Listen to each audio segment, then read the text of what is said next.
आज हम लोग फिजिक्स का चैप्टर 1 डेट इज इलेक्ट्रोस्टेट देखने जा रहे हैं।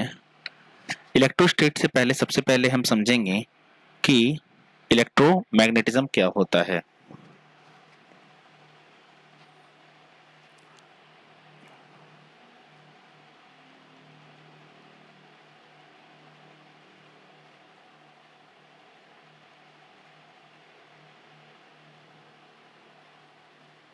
ओके, तो इलेक्ट्रोमैग्नेटिज्म बेसिकली क्या होता है? इलेक्ट्रोमैग्नेटिज्म होता है बेसिकली अ चार्ज। इलेक्ट्रोमैग्नेटिज्म क्या होता है? It is basically a charge.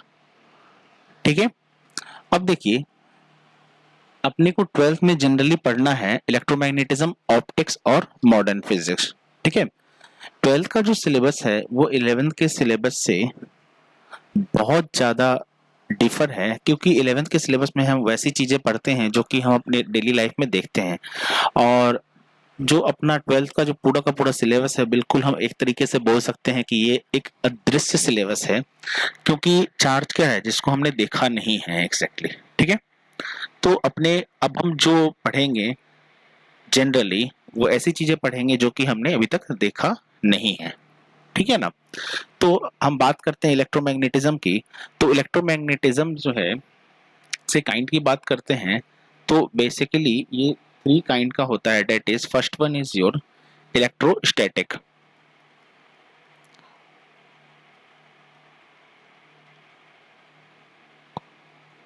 Second जो है हमारा डेट इज मैग्नेटिज्म, और थर्ड जो है डेट इज इलेक्ट्रोमैग्नेटिक वेव।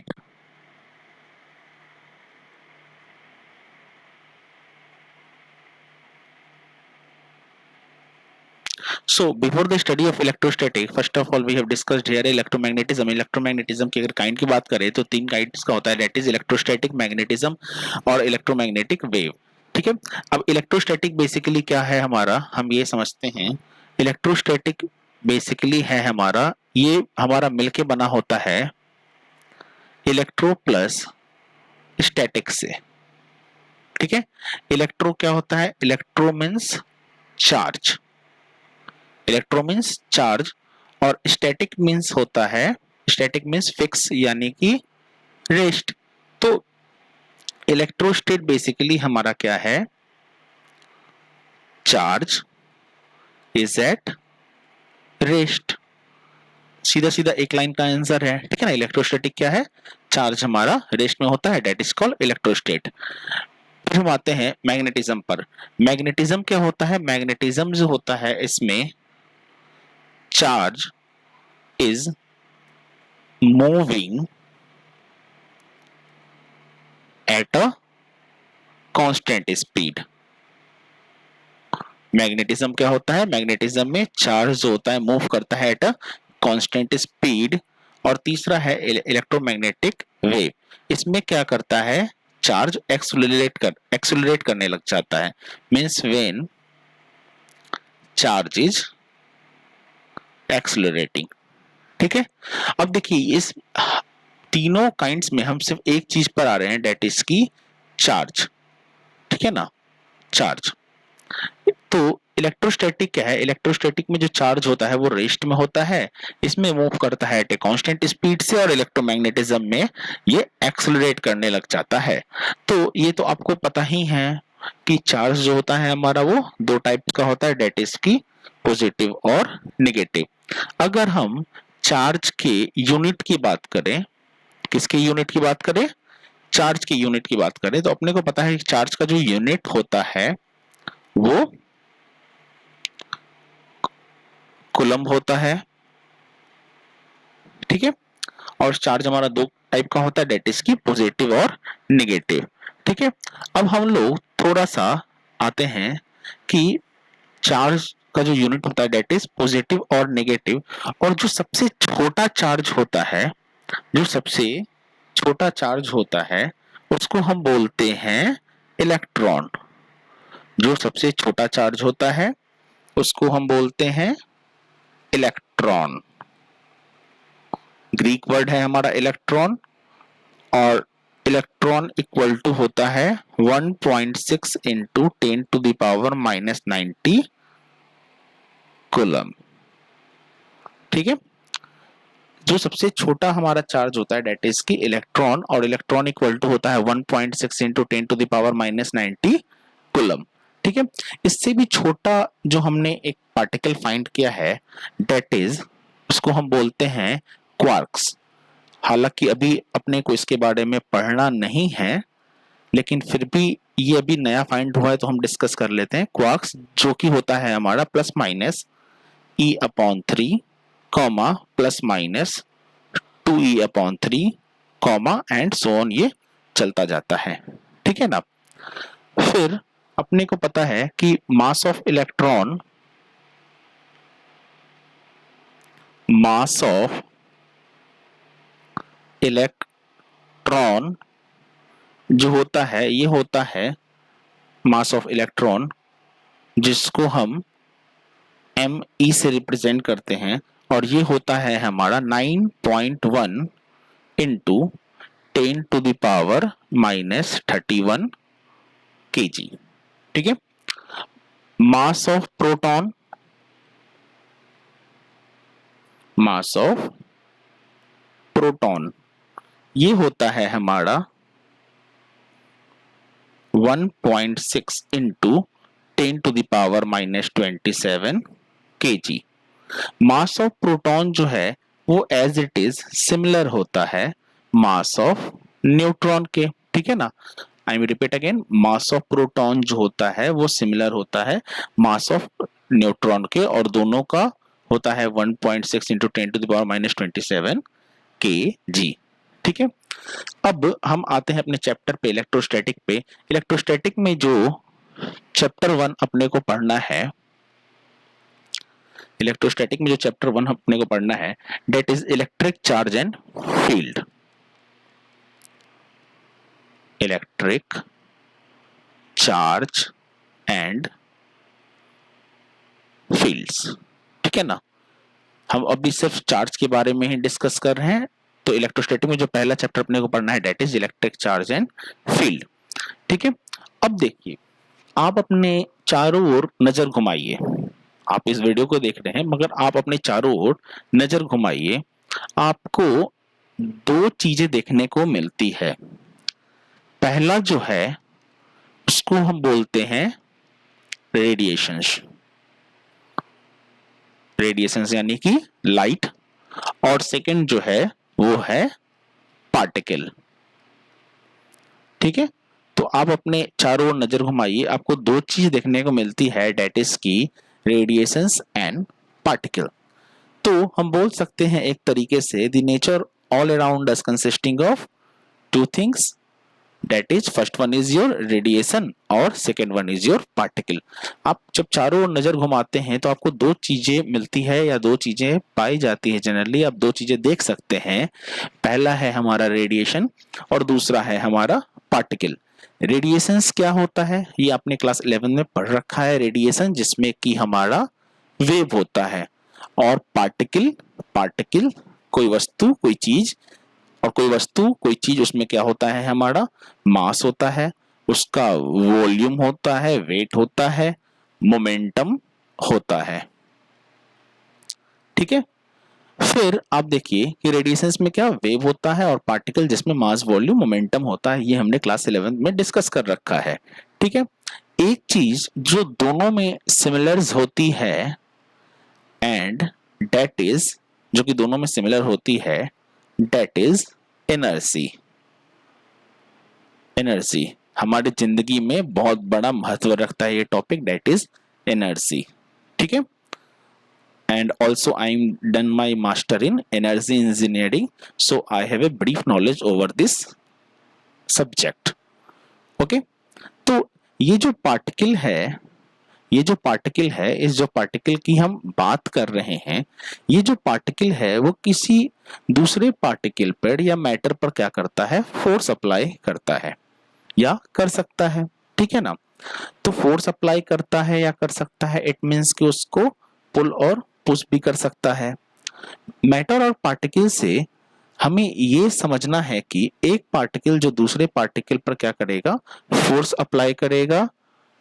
ठीक है, सपोज फोर्स अप्लाई करेगा, इसको हम समझते हैं थोड़ा बारीकी से कि सपोज दैट हमारे पास एक 5 kg का कोई पार्टिकल है और एक 1 kg का कोई पार्टिकल है। ठीक है ना, हम पहले नॉर्मल से एग्जांपल पे आते हैं। सपोज दैट कि ये 5 kg का हमने एक मैग्नेटिक लिया।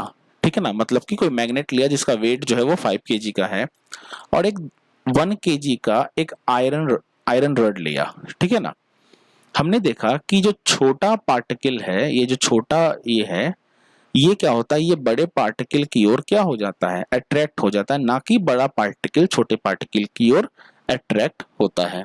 ठीक है ना, तो इससे अपने को ये समझ में आता है कि जिस भी पार्टिकल का मास सबसे ज्यादा होगा, वो पार्टिकल अपने से छोटे पार्टिकल को क्या करेगा, अपनी ओर अट्रैक्ट करेगा।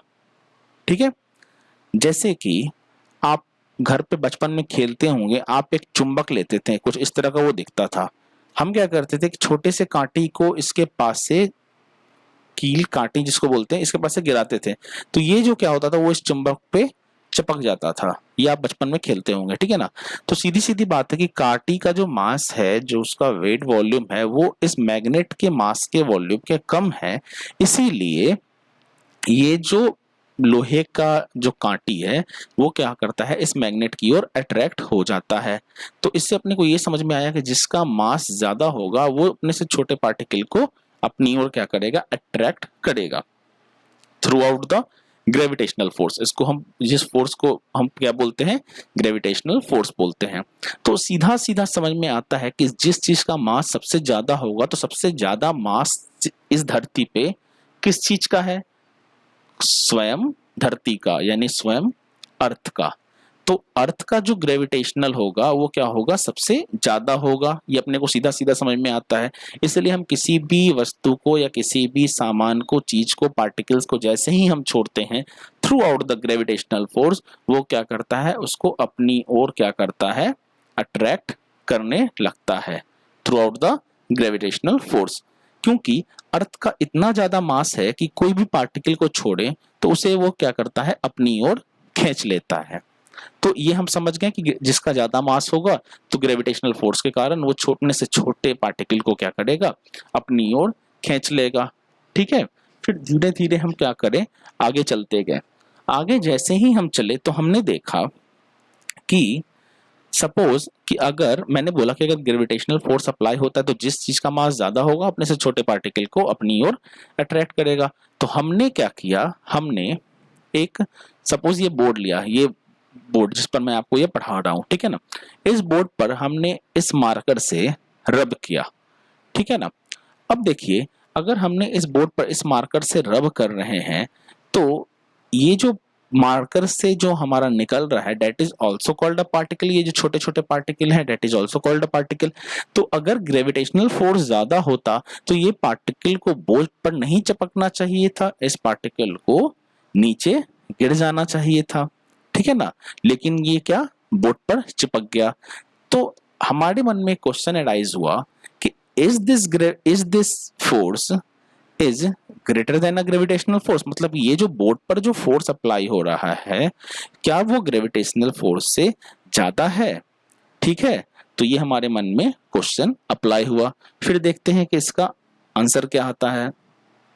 ठीक है, तो हमने आगे चल चल के पाया कि अच्छा, आप ऐसा समझिए कि हमने अगर इस बोर्ड पर इसको रब किया, तब तो ये रब होता है। लेकिन यही हम इसी मार्कर से अगर किसी प्लास्टिक पर, सपोज डेट हम एक प्लास्टिक का टुकड़ा ले लें, this is called a plastic, और इस प्लास्टिक के टुकड़े को आप ये ऑपरेशन करके देख सकते हैं।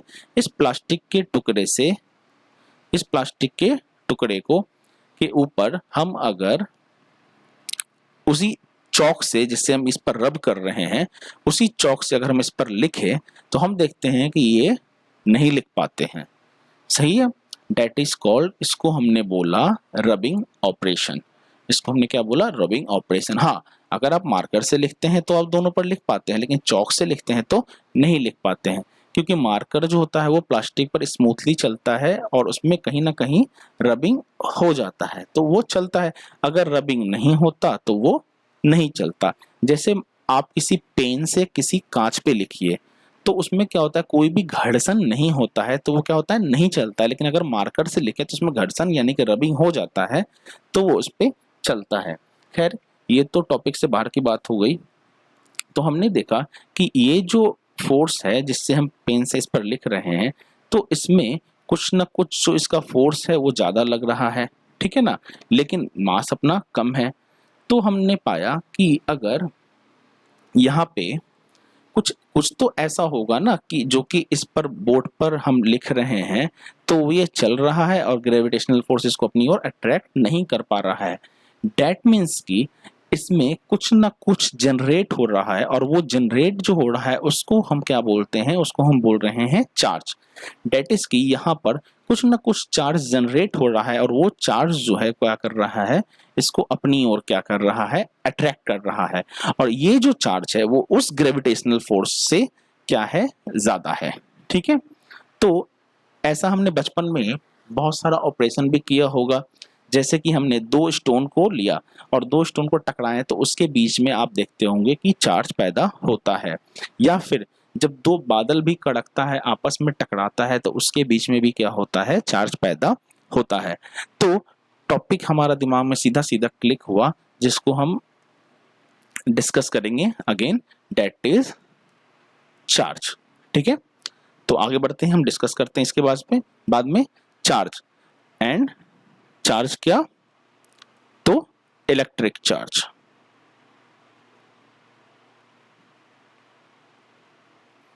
ठीक है, तो पहले इसके डेफिनेशन पर आते हैं कि इलेक्ट्रिक चार्ज है क्या।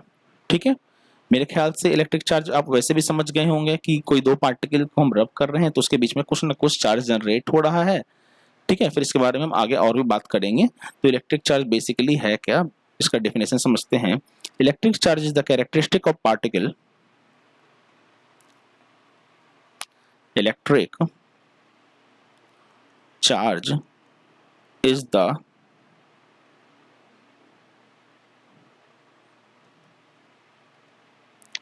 characteristic of particle due to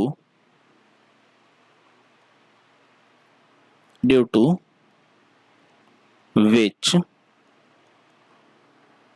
it can apply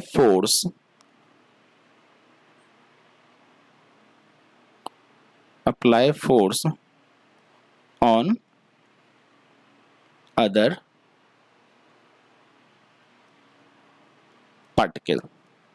ठीक है, in other way we can say that it is a transfer of electron, it is a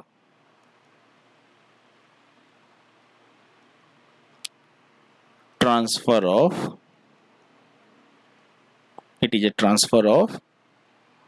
electron from one body to other body.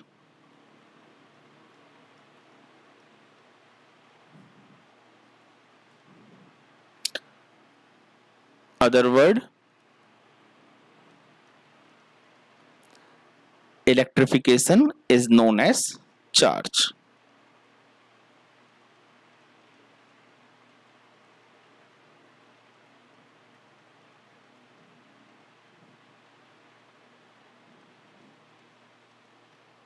So what I am talking about here, I am talking here electric charge is a characteristic of particle due to which it can apply a force from other particle.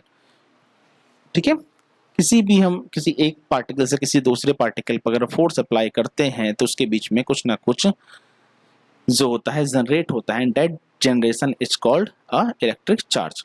In other word we can say that it is a transfer of electron. किसी एक particle को हम दूसरे particle से direct ही जैसे ही touch करते हैं या रब करते हैं, रगड़ते हैं, तो उसके बीच में जो चार्ज जनरेट होता है और इस जनरेशन ऑफ चार्ज को हम क्या बोलते हैं, इलेक्ट्रिक चार्ज। ठीक है, चार्ज, देखिए चार्ज क्या होता है, चार्ज जो है हमारा वो ग्रीक वर्ड से बना होता है, ठीक है ना। चार्ज जो होता है ग्रीक वर्ड से बना होता है, जनरली ज्यादातर जो हमारा होता है वो ग्रीक वर्ड में ही आता है, ठीक है ना। तो चार्ज जो होता है हमारा ग्रीक वर्ड से बना होता है, और इसका ग्रीक में मीनिंग क्या होता है, इसका ग्रीक में मीनिंग होता है इलेक्ट्रा। तो इलेक्ट्रा को हमने नेम दिया इलेक्ट्रिक। तो इसी चार्ज को देखिए, बात समझिए, चार्ज जो होता है इसको ग्रीक में क्या बोलते हैं, इलेक्ट्रा, और इलेक्ट्रा का मीनिंग जो हमने किया उसको किया हमने इलेक्ट्रिक। तो टॉपिक का नाम हमने दे दिया इलेक्ट्रिक चार्ज। तो मेरे ख्याल से ये आपका क्लियर होगा, ठीक है ना। तो इस चार्ज को हम डिनोट करते हैं Q by Q, ठीक है ना, generally denoted by the charges Q by Q, ठीक है, ओके। तो इसके बाद हम इसके आगे चलते हैं, ठीक है ना। और अच्छा, Q यहाँ पर क्या हो जाएगा, Q basically Q equal to any, ठीक है ना। उसके बाद हम देखते हैं इलेक्ट्रिक चार्ज के बाद कि जब हम बोर्ड पर आपस में किसी पार्टिकल को रब करते हैं तो ये जो छोटे छोटे पार्टिकल हैं ये इस पर चिपक रहे हैं, यानी कि इस पे क्या हो रहे हैं, क्लिंक हो रहे हैं, स्टिक हो रहे हैं। स्टिक मतलब चिपकना, क्लिंग मतलब चिपकना, ठीक है ना। तो जो अगला टॉपिक अपने को मिलता है इलेक्ट्रिक चार्ज के बाद, दैट इज इलेक्ट्रोस्टैटिक क्लिंग। तो टॉपिक आप मेजर कर लीजिए, इलेक्ट्रोस्टैटिक क्लिंग। अब देखिए क्लिंग का मैंने आपको मतलब बता दिया, सीधा सीधा क्लिंग का मतलब क्या, चिपकना। तो डेफिनेशन लिख लीजिए यहां पे, the two particles which are charged, the two particles which are charged and stick together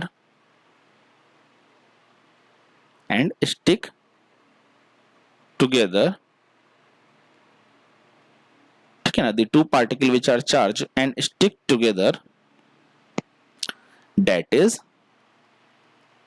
electrostatic cling, that is electrostatic cling. What I am saying here, I am saying here the two particles which are charged and stick together, that is electrostatic cling. दो particle जो कि charge particle हैं और वो आपस में चिपक रहे हैं, तो उसको हम बोलते हैं इलेक्ट्रोस्टैटिक क्लिंग। जैसे कि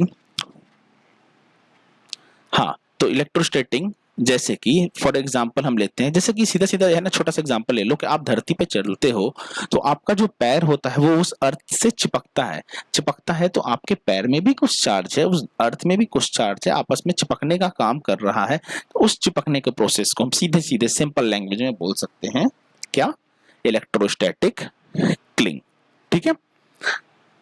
चलिए फिर आगे चलते हैं।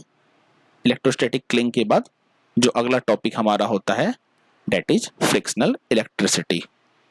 तो टॉपिक आप लिख लीजिए, फ्रिक्शनल इलेक्ट्रिसिटी, ठीक है। तो फ्रिक्शनल इलेक्ट्रिसिटी बेसिकली है क्या, ठीक है ना। देखिए फ्रिक्शनल का मतलब क्या, फ्रिक्शन का मतलब होता है किसी भी चीज को रगड़ना, और electricity as all you know, ठीक है ना। तो फ्रिक्शनल इलेक्ट्रिसिटी का मतलब क्या हो गया, रबिंग ए टू बॉडी, सीधा सीधा एक लाइन का answer, rubbing a two body, ठीक है। एग्जाम में कई बार क्या होता है, ये ऑब्जेक्टिव में पूछा जा सकता है, ठीक है ना, शॉर्ट में भी दे सकता है कि व्हाट इज फ्रिक्शनल इलेक्ट्रिसिटी। तो जब हम दो बॉडी को आपस में रब करते हैं तो उसके बीच में जो इलेक्ट्रिसिटी, जो चार्ज जनरेट होता है, उसको हम क्या बोलते हैं, फ्रिक्शनल इलेक्ट्रिसिटी। रगड़ने के प्रोसेस को फ्रिक्शनल बोलते हैं, और इलेक्ट्रिसिटी मींस चार्ज, तो rubbing a two body that is called a frictional electricity, ठीक है ना।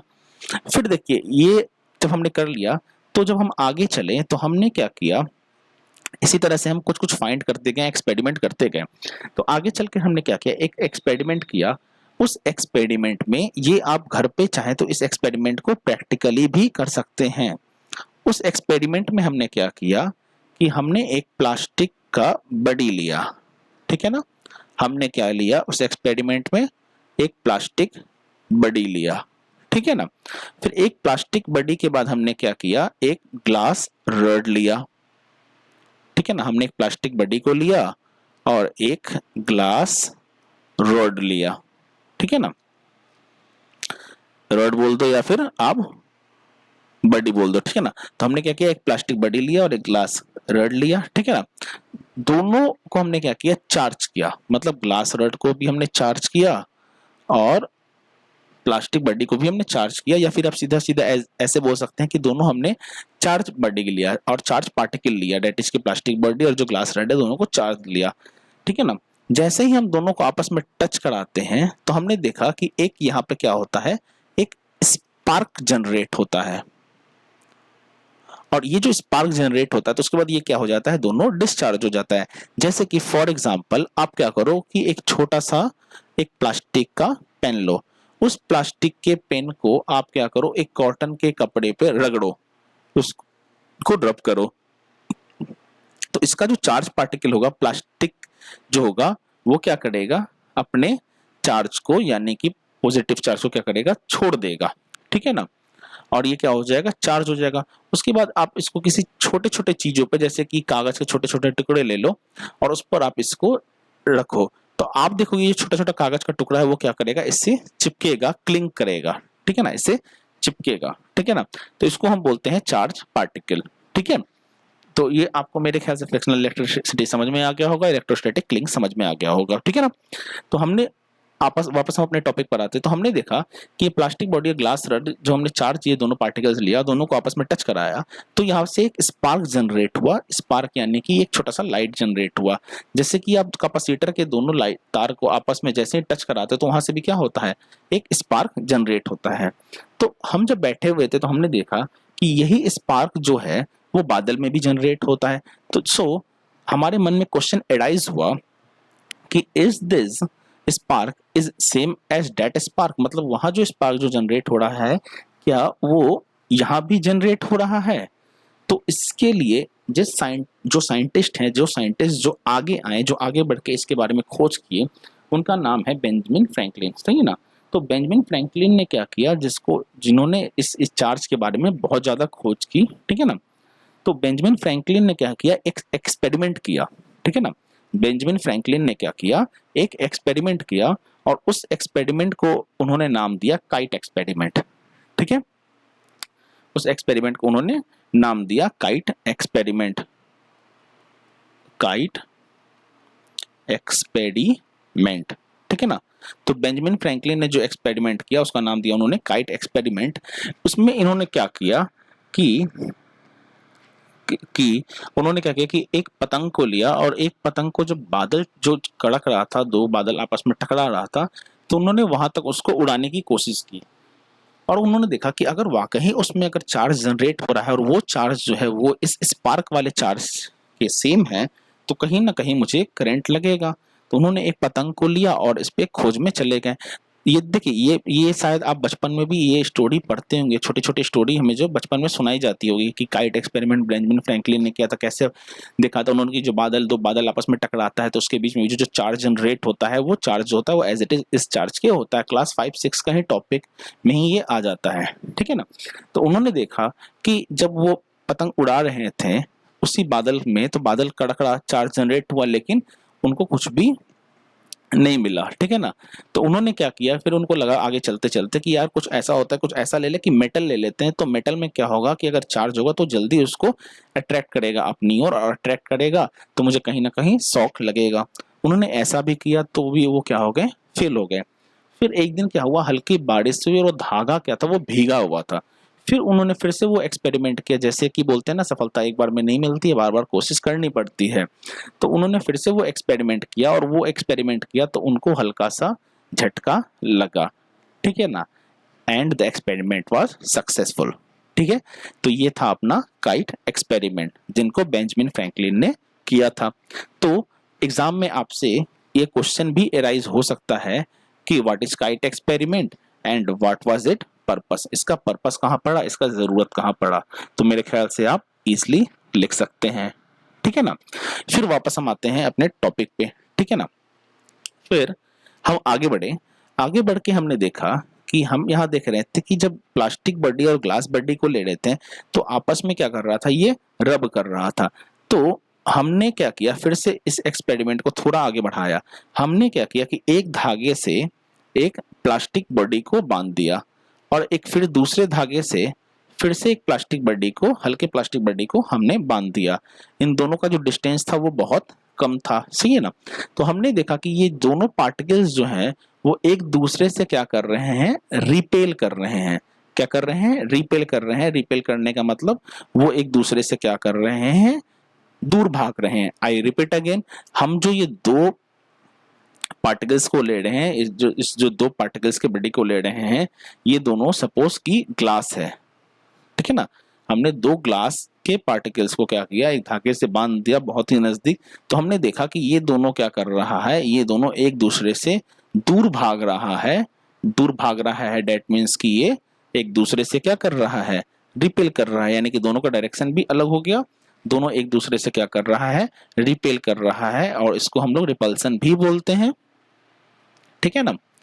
फिर हमने आगे बढ़े और फिर हमने क्या किया कि फिर से हमने वैसे ही एक दो धागे में, हमने फिर से वैसे ही दो धागे में क्या किया, इस बार ग्लास को लिया था, इस बार हमने प्लास्टिक बॉडी को लिया।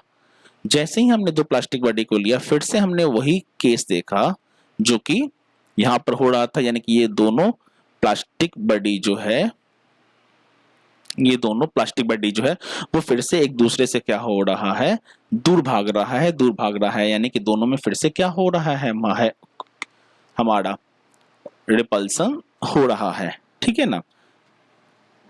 फिर हमने तीसरा एक्सपेरिमेंट किया। इस बार तीसरे एक्सपेरिमेंट में हमने क्या किया कि इस बार हमने एक बार एक तरफ हमने ग्लास को बांधा, ठीक है ना। नॉर्मल सा एग्जांपल है, बुक में मिलेगा आपको। एक बार हमने ग्लास को बांधा और एक धागे से हमने रॉड को बांधा, यानी कि प्लास्टिक रॉड को बांधा। और इस बार हम क्या देख रहे हैं कि ये जो ग्लास और रॉड है, ये दोनों क्या कर रहा है, आपस में अट्रैक्ट हो जा रहा है, सही है। तो अपने को यहां से समझ में आना चाहिए कि जो अट्रैक्ट हो रहा है मतलब कि दोनों के बीच में जो है वो कुछ डिफरेंट टाइप्स ऑफ चार्ज लग रहे होंगे, सही है ना। तो ये अपने को समझ में आया कि दोनों हम जब अलग अलग को ले रहे हैं, यानी कि ग्लास और रॉड ले रहे हैं, तो दोनों के बीच में क्या हो रहा है, अट्रैक्शन हो रहा है। डेट मीन्स कि एक में पॉजिटिव और एक में नेगेटिव होगा, यानी कि एक का साइन जो है वो अलग होगा और दूसरे का साइन जो है अलग होगा, ठीक है ना। जनरली देखिए, ये मैं आगे अभी टेबल भी इसको आपको लिखवा दूंगा। जनरली जो होता है ग्लास का जो होता है चार्ज वो ज्यादा होता है एज कंपेयर टू रॉड के, ठीक है ना। तो जिसका ज्यादा होता है तो उसको हम क्या करते हैं, पॉजिटिव लेते हैं, और जिसका कम होता है उसको हम निगेटिव लेते हैं। मतलब कि ग्लास में क्या होगा, हमारा पॉजिटिव होगा और इसमें हमारा निगेटिव होगा। ये मैं अभी आपको और भी इसके बारे में हम डिस्कस करेंगे। तो यहाँ से एक क्वेश्चन निकल कर आ गया अपने सामने कि what are the rule of attraction and repulsion. तो सीधा सीधा ये तो अपने को समझ में आ गया कि अगर सेम साइन होगा तो दोनों में क्या करेगा, रिपल्सन होगा। जैसे कि यहाँ भी हम सेम साइन का ले रहे थे, दो ग्लास को ले रहे थे, दोनों ग्लास में जो सिंबल था वो दोनों का क्या था, सेम था, तो दोनों में क्या होने लग गया था, रिपल्सन होने लग गया था। दो प्लास्टिक बॉडी को ले रहे थे, दोनों का साइन क्या था, सेम था, दोनों में रिपल्सन होने लग गया था। पर यहाँ पर एक ग्लास रड को लिया और एक प्लास्टिक रड को लिया, तो दोनों में क्या हो गया, डिफरेंट साइन हो गया। और डिफरेंट साइन जैसे ही होगा वो क्या करेगा, उन दोनों में अट्रैक्शन हो जाएगा, ठीक है। तो सीधा सीधा अपने को समझ में आ गया कि दो सेम सिंबल है तो रिपल्सन, सेम सिंबल है तो रिपल्सन, और डिफरेंट सिंबल है तो अट्रैक्शन, ठीक है। तो यहां से अपने को समझ में आया कि चार्ज जो होता है वो हमारा क्या होता है, दो तरह का होता है। तो चार्ज जो होता है वो दो तरह का होता है, डेट इज की first one is positive charge and second one is negative charge. तो इसको आप अपने कॉपी पे लिख लीजिए कि चार्ज हमारा दो टाइप्स का होता है, डेट इज की first one is your positive and second one is your negative. इसको अपने कॉपी पे मेंशन कर लीजिए कि चार्ज हमारा दो टाइप का होता है, first one is your positive charge and the second one is your negative charge, ठीक है। तो इलेक्ट्रोस्टैटिक फोर्स, या तो आप इस चार्ज को क्या बोल सकते हैं, इलेक्ट्रोस्टैटिक फोर्स भी बोल सकते हैं कि electrostatic force are two types of force, that is की first one is attraction and the second one is repulsion, सही है।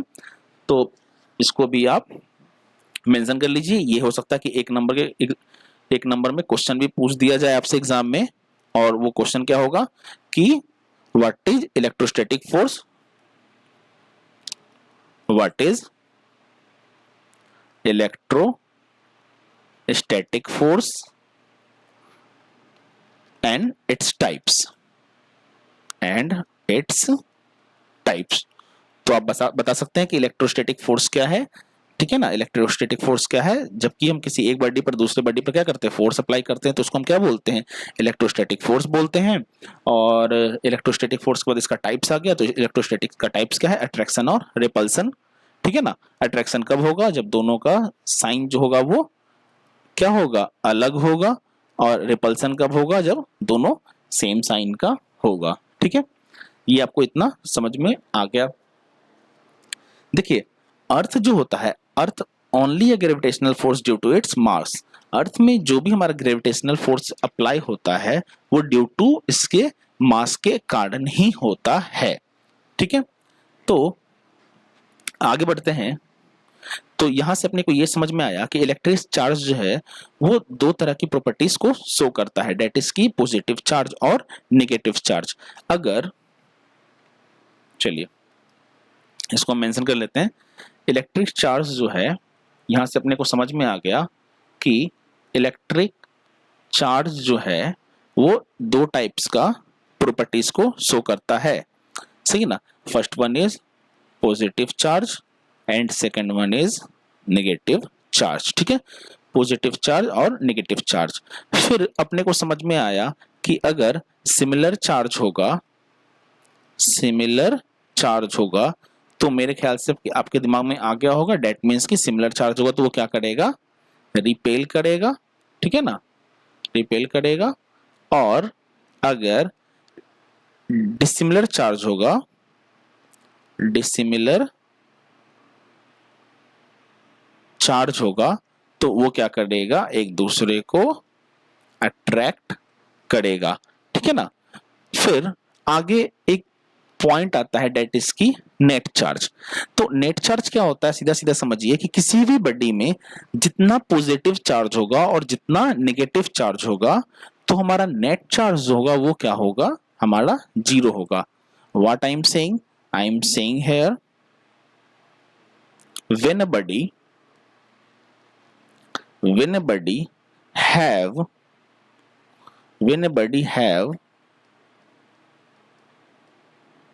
when a body have positive charge and negative charge, when a body have positive charge and negative charge are both charge are equal, then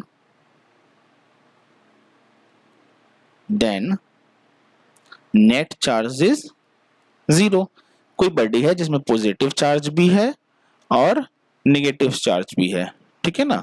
कोई body है जिसमें positive charge भी है और negative charge भी है और बोथ चार्ज जो है वो इक्वल है, then net charge is zero. तो उसका नेट चार्ज जो होगा वो क्या होगा, हमारा जीरो होगा। Suppose a body have both a positive and negative charge. Suppose कीजिए कि एक बॉडी है जिसमें दोनों पॉजिटिव और नेगेटिव चार्ज दोनों हैं और and we have to remove the negative charge, और उसमें हमने क्या किया, नेगेटिव चार्ज को रिमूव कर दिया। Then the body have only a positive charge, ठीक है ना। तो उस बॉडी में क्या बचा, सिर्फ पॉजिटिव चार्ज बचा। इस पर्टिकुलर केस में बॉडी जो है वो attach and negative sign, then it's attract each other, सही ना। सपोज कि एक बॉडी में हमारा पॉजिटिव और नेगेटिव चार्ज दोनों है और उसमें से हमने किसी एक चार्ज को रिमूव कर दिया और फिर हम उसको किसी other particle of the body के साथ ले जाते हैं, तो उसमें क्या करेगा, वो अट्रैक्ट और रिपल्सन का केस दोनों बनेगा, ठीक है ना। जैसे कि प्लास्टिक पाइप को रब किया कॉटन क्लॉथ पे तो हमारा क्या होता था, नेगेटिव चार्ज जो है वो छूट जाएगा, सही है ना। अभी मैंने आपको बताया कि सपोज हम एक प्लास्टिक के पाइप को लेते हैं या प्लास्टिक के पेन को ही आप ले लो, उसको एक कॉटन के कपड़े पर पाकर रब करना स्टार्ट करो, तो उसमें क्या होगा, नेगेटिव चार्ज छूट जाएगा। उसके बाद हम उसको किसी उससे कम चार्ज वाले पार्टिकल के पास ले जाएंगे तो वो उस कम चार्ज वाले पार्टिकल को क्या करेगा, ये प्लास्टिक का पाइप उसको अपनी ओर अट्रैक्ट करेगा। ठीक है ना। इसका मैं आगे चल के आपको एक्सपेरिमेंट भी दिखाऊंगा। ठीक है ना। तो ये सब बातों को हमने यहाँ पे समझा। तो ये सब बातें हमने समझी और इसको फाइंड भी किया। फिर आगे चल के क्या हुआ कि आगे चल के एक सवाल ये भी आता है कि क्या इसका कोई लेबोरेटरीज भी है, लेबोरेटरीज में क्या ये फाइंड भी किया गया है कि ये एग्जैक्टली होता है या नहीं। ठीक है ना। तो इसको लेबोरेटरी में भी फाइंड किया गया, साइंटिस्ट ने क्या किया, इसको लेबोरेटरी में भी फाइंड किया थ्रू आउट द एक बोल सकते हैं एक चीज बनाया गया जिसको बोलते हैं इलेक्ट्रोस्कोप। इलेक्ट्रोस्कोप में क्या किया गया कि इसको फाइंड भी किया गया कि ये जो होता है ये होता है। ठीक है ना। तो इलेक्ट्रोस्कोप में क्या किया गया कि बेसिकली इलेक्ट्रोस्कोप को बनाया गया एक बहुत ही हल्के से प्लेट लिया गया। ठीक है ना। इस प्लेट से हमने क्या किया कि दो पतले से रड को हमने रड को क्या किया, लटकाया। ठीक है ना। ये जो पतला सा रड है that is a light metal, बहुत ही ज्यादा लाइट मेटल होना चाहिए और सबसे ज्यादा लाइट मेटल अपने को पता है कि गोल्ड होता है, सही है ना। तो हमने क्या किया, इससे एक लाइट मेटल को इस रड से हमने लटकाया। ठीक है ना। और सबसे ज्यादा लाइट मेटल जो होता है वो गोल्ड का होता है। तो हमने स्टार्टिंग में जब ये एक्सपेरिमेंट किया तो हमने पतले से गोल्ड के मेटल्स को हमने लिया। फिर हमने क्या किया कि एक चार्ज बॉडी को प्लास्टिक का बोल सकते हैं या फिर ग्लास का बोल सकते हैं, इसको हमने किसी चीज पर रब किया तो इसमें जनरेट हुआ चार्ज। ठीक है ना। और इससे रब करके हमने क्या किया, इस प्लेट के ऊपर रखा। तो जैसे ही हमने इस प्लेट के ऊपर रखा, ठीक है ना, जैसे हमने इस प्लेट के ऊपर रखा तो ये जो चार्ज पार्टिकल था वो क्या किया, इसके थ्रू इसमें आ गया। और जैसे ही वो इसमें आ गया ये दोनों क्या होने लग गया, आपस में रिपेल होने लग गया। ठीक है ना। ये दोनों आपस में रिपेल होने लग गया, मतलब कि इसका डायरेक्शन अगर इस साइड हुआ तो इसका डायरेक्शन किस साइड हो गया, इस साइड हो गया। ठीक है। तो एग्जाम में ये भी क्वेश्चन आपसे एराइज हो जाएगा। सी ना, मैं नोट्स एक बार प्रोवाइड कर दूंगा, पहले समझा देता हूं आपको कि what is electroscope and what is it used. ठीक है ना। तो इलेक्ट्रोस्कोप क्या है ये आपसे क्वेश्चन भी एराइज हो जाएगा, what is electroscope and what is use. See ना, इलेक्ट्रोस्कोप का जो है यूज क्या है और इलेक्ट्रोस्कोप जो है वो है क्या। ठीक है ना। तो इलेक्ट्रोस्कोप क्या है, मेरे ख्याल से ये समझ में आ गया आपको। ठीक है। इलेक्ट्रोस्कोप क्या है, बेसिकली इलेक्ट्रोस्कोप में हमने क्या किया, एक हल्का सा प्लेट लिया, उस प्लेट से एक धागे को या एक मेटल को बोल सकते हैं लटका के दो पतले पतले गोल्ड के मेटल को या गोल्ड के तार को हमने लटकाया। फिर हमने क्या किया, एक प्लास्टिक चार्ज पार्टिकल को लिया, उस प्लास्टिक चार्ज पार्टिकल को हमने क्या किया, इस पर टच किया। जैसे ही टच करते देखते कि इसका चार्ज पार्टिकल जो है वो इसमें आ जाता है और दोनों का क्या हो जाता है, आपस में रिपल्सन हो जाता है। सही है ना। इसको हम बोलते हैं इलेक्ट्रोस्कोपिक। सही ना, इलेक्ट्रोस्कोपिक। और इसका यूजेस क्या है, इसका यूजेस हमने उसी पॉजिटिव नेगेटिव चार्ज को फाइंड करने के लिए किया। सही है ना।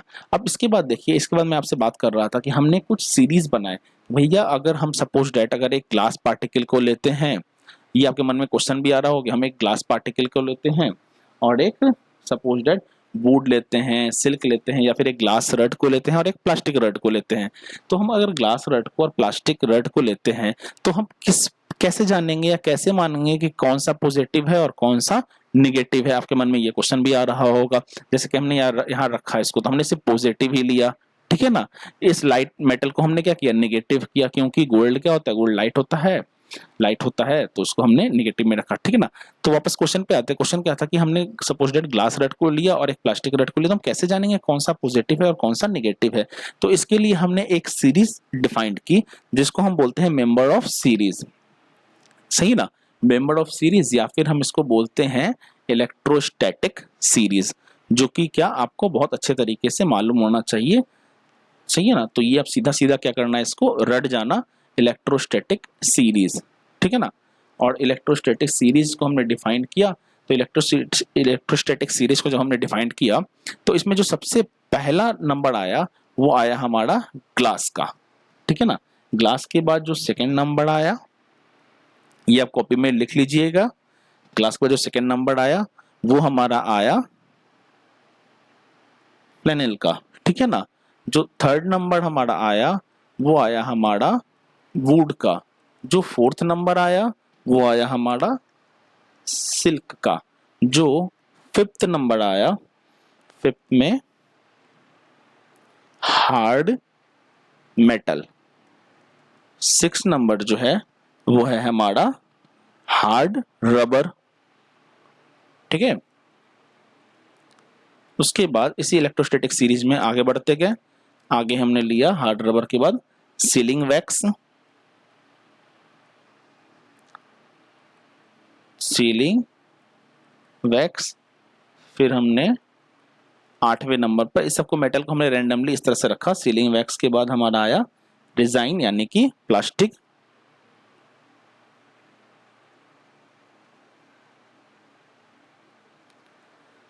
और सबसे लास्ट है हमारा सल्फर। इसको हमने इलेक्ट्रोस्टैटिक एक सीरीज बनाया।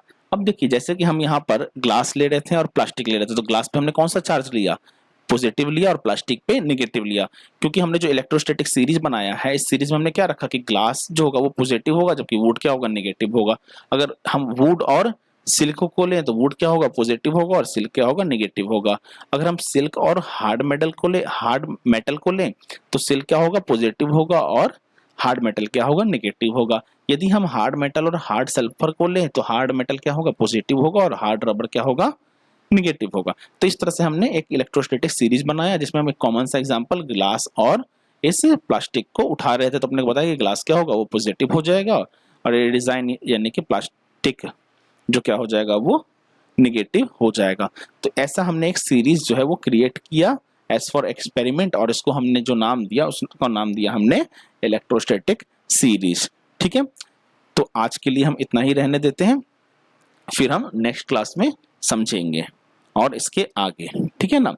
तो आज जो हमने जो समझा, आज बेसिकली हमने 2 चीज समझा जहां से हमने चैप्टर स्टार्ट किया, इलेक्ट्रिक चार्ज एंड फील्ड, ठीक है ना, जो कि हमारा चैप्टर था इलेक्ट्रिक चार्ज एंड फील्ड इलेक्ट्रोस्टैट में। तो इसमें हमने बस 2 चीजों के बारे में जो सबसे ज्यादा डिस्कस किया, that is first one is your particle and second one is your radiation, ठीक है ना। तो फिर इस रेडिएशन और पार्टिकल के बारे में हम आगे धीरे धीरे, और इस पर हमने क्या किया, इस रेडिएशन और पार्टिकल के बारे में हमने आगे क्या किया, और धीरे धीरे एक्सपेरिमेंट करना स्टार्ट किया। तो हमने क्या किया कि हमने फिर से एक प्लास्टिक को लिया, प्लास्टिक बोल रहा हूं मैं, हमने क्या किया, पार्टिकल को लिया, और पार्टिकल को क्या किया, हम तोड़ते चले गए और उसके बारे में खोज करते चले गए। तो अपने को पता है कि जैसे ही हमने पार्टिकल को तोड़ा तो हमारे पास क्या आया, मॉलिक्यूल आया, ठीक है ना। फिर हमने क्या किया, मॉलिक्यूल को तोड़ा, तो मॉलिक्यूल को तोड़ा तो हमें क्या फाइंड हुआ, एटम फाइंड हुआ। फिर हमने क्या किया, एटम को तोड़ा और उससे छोटा छोटा पार्टिकल निकालते गए, तो एटम को तोड़ा तो हमारे पास क्या आया, इलेक्ट्रॉन आया, ठीक है ना। जो कि मैंने स्टार्टिंग में आपसे डिस्कस भी की इलेक्ट्रॉन के बारे में, सही ना। जो सबसे छोटा पार्टिकल होता है वो क्या होता है, स्टार्टिंग में मैंने आपको बताया था, जो सबसे छोटा पार्टिकल होता है वो इलेक्ट्रॉन होता है, ठीक है ना। और इलेक्ट्रॉन का मैंने बताया भी था, इलेक्ट्रॉन का कितना होता है हमारा, 1.6 इंटू 10⁻⁻90 कूलम, ठीक है ना। तो ये हमारा इस तरह से जब हम पार्टिकल्स को तोड़ते गए तो हमने क्या मिला, इलेक्ट्रॉन मिला। फिर इलेक्ट्रॉन से छोटा हमने कोई पार्टिकल फाइंड नहीं किया था, अभी करेंटली हमने फाइंड कर लिया है, पर अभी क्या है, बुक में वो मेजर नहीं किया गया है। इलेक्ट्रॉन को भी हमने तोड़ा, तो इलेक्ट्रॉन को तोड़ के भी हमने एक पार्टिकल फाइंड किया, और उस पार्टिकल को हमने बोला क्वार्क्स। पर मैंने पहले भी बोल दिया, इस क्वार्क्स के बारे में भी अपने को पढ़ना नहीं है। तो इलेक्ट्रॉन्स को हमने तोड़ा। तो नेक्स्ट क्लास में हम डिस्कस करेंगे कि ये जो इलेक्ट्रॉन है ये है क्या एग्जैक्टली, और इसके बारे में हम आगे ब्रीफली स्टडी करेंगे, ठीक है ना। असाइनमेंट आपको असाइनमेंट में मिल जाएगा, इस लेक्चर को आप देखिए, दोबारा देखिए, समझने की कोशिश कीजिए और उस असाइनमेंट का जवाब देने की कोशिश कीजिए, ठीक है। तब तक के लिए हम इतना ही रहने देते हैं, फिर हम मिलेंगे अब नेक्स्ट क्लास में, ठीक है ना। इसके आगे देखेंगे कि आगे अपने को क्या क्या टॉपिक है और क्या क्या अपने को पढ़ना है, ठीक है। Thank you.